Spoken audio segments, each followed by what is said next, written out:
Dungeon Draft is a quick and easy card game about hiring heroes, buying weapons, and defeating monsters to earn the most experience by the end of the game. As the game's title implies, you spend each round drafting cards. However, the act of playing those cards gives Dungeon Draft a dash of engine building and combo play to complement its card drafting ensemble. While Dungeon Draft is straightforward and simple to play, there's quite a bit going on beneath its fantasy embroidered cloak that makes the experience an interesting one, and its fast pace really helps keep everyone engaged. Dungeon Draft is a small box game that consists of a bunch of cards and a handful of tokens to represent experience in gold. Naturally, this makes the game exceptionally fast to set up and tear down, and a potentially easy travel companion. The artwork maintains a consistent style throughout the entire game, and for the most part it's pretty good. There are a few outlier cards with some strangeness to the artwork, an elf with his mouth pinned to the side of his face, or a halfling with disturbingly buggy eyes. However, most of the artwork is quite clean.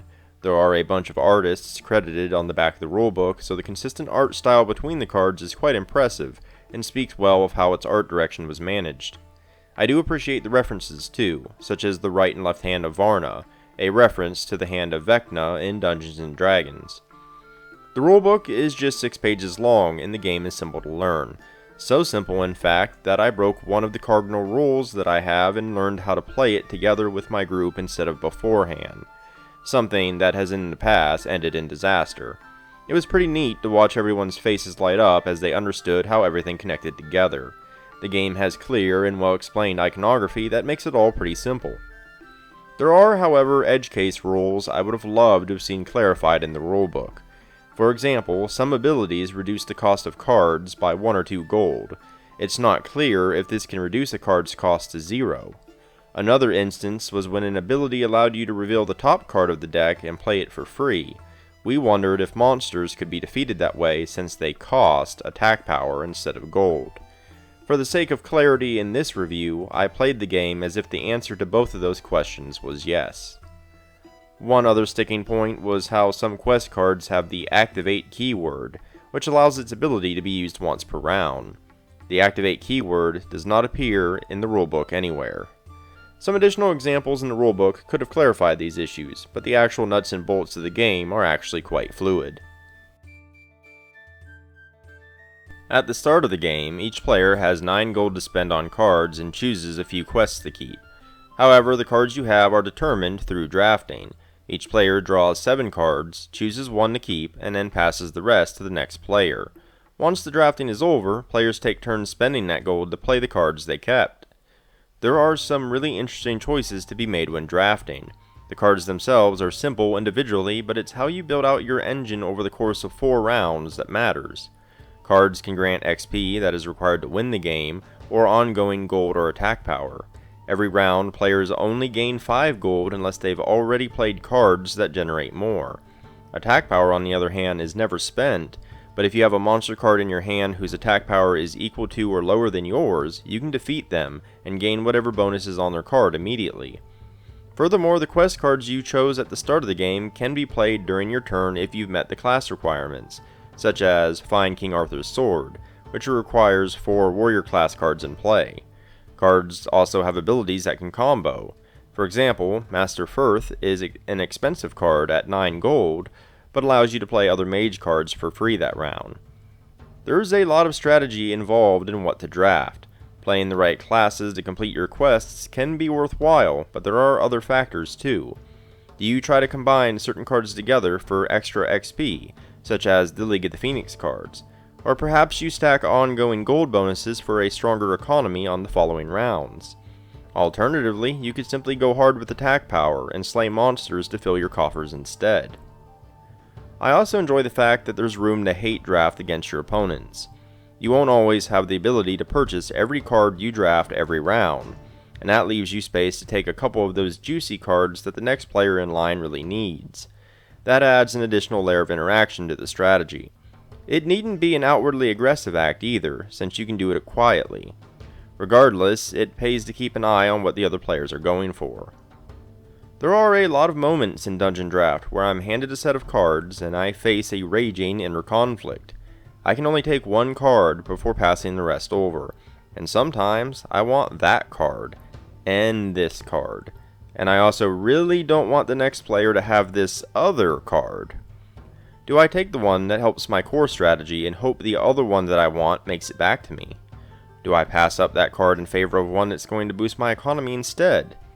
But crap, the next player has 10 attack power, and look at this Boma monster card just sitting here.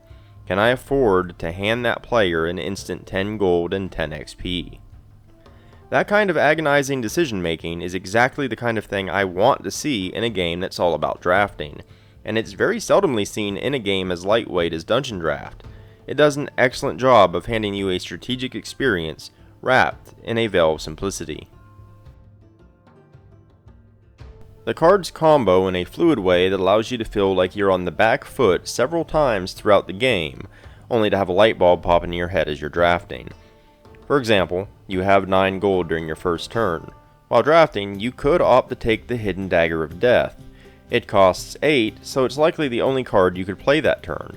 It does, however, grant 4 attack and 4 ongoing gold, so while it's risky, you would have a long-term investment.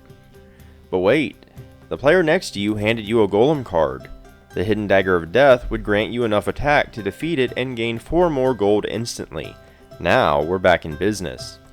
The next set of cards has an anvil in it. It costs 2 gold, and if you play it, it reduces the cost of the other weapon cards that round by 2. You grab it as your third card, knowing there's a decent chance at drafting another weapon since you get to draft 4 more cards. Huzzah! Thunderbeard's Hammer shows up next. After playing Hidden Dagger of Death and defeating the Golem, you'll only have 5 gold, and Thunderbeard's Hammer costs 5. But if you play the Anvil first, the Hammer's cost is reduced by 2, so you can play both. And just like that, you have a really strong opening turn. That's only 4 cards of 7, so you can simply hate draft the remaining cards. You don't spend your gold as you draft, you spend it on your turn. That leaves the entire strategic space wide open for you to plan as you draft, and even change plans mid-draft as you spot new openings with the cards that are handed to you. That makes the combo play super satisfying, and every single time you get into that flow, it feels great. I play Dungeon Draft with 2 and 4 players. The 4-player experience is excellent, and I'd wager it would be just as good at 5. I suspect 3 would also be fine. At 2 players, however, the game felt like it was kneecapped and much more luck reliant. You only have a pool of 14 cards to draft from in a 2-player game, and you're passing them back and forth. This means that your strategy is almost entirely decided from the first card you pick, and honestly, it felt like victory came down to who had the luckiest first or last picks. The games were close, but they felt stilted. They felt close specifically because we were passing the same cards back and forth. I take this card so that I'm going to get an easy 5 XP, but I just handed you back another card that's going to give you 5 XP, and so on. We nearly had the same points one game, but on my last turn, I happened to pull a card that let me reveal another card from the top of the deck and play it for free. I top-decked like a champ and pulled Lord Terran, who gave me 9 free XP. That victory felt hollow, and I'm sure the other player felt equally unsatisfied by the loss. At 2 players, the game just feels wholly uninteresting to play, and Dungeon Draft loses the charm and grace it presents at the other player counts. I rarely enjoy lightweight games to the point that I refuse to review most of them. Anytime a friend is late or someone bails out to pick up pizza on game night, I groan at the suggestion of playing a filler game while we wait. Dungeon Draft gives me an option that I actually want to play in those moments, not because it's a filler game, but because it's a quick and easy game that's satisfyingly enjoyable to play, at least at player counts higher than 2. The drafting mechanism is simplicity made manifest, but offers a greatly enjoyable decision space, plenty of strategic planning, and room to interact with the other players, even if they never knew that you did it. There is also a degree of satisfaction in managing an epic flowing combo that allows you to play your entire hand, which reminds me of playing a long string of cards in Uno. You don't get to do it often, but when you do, it's nirvana. If you enjoyed this video or found it informative, consider liking and subscribing. It really helps me out a great deal, and helps boost my visibility on YouTube. I've also left links in the description below, including to my website, where you can find the bulk of my written content. but also to my Patreon, Ko-fi, social media, and more. But in any case, thanks for watching, and until next time.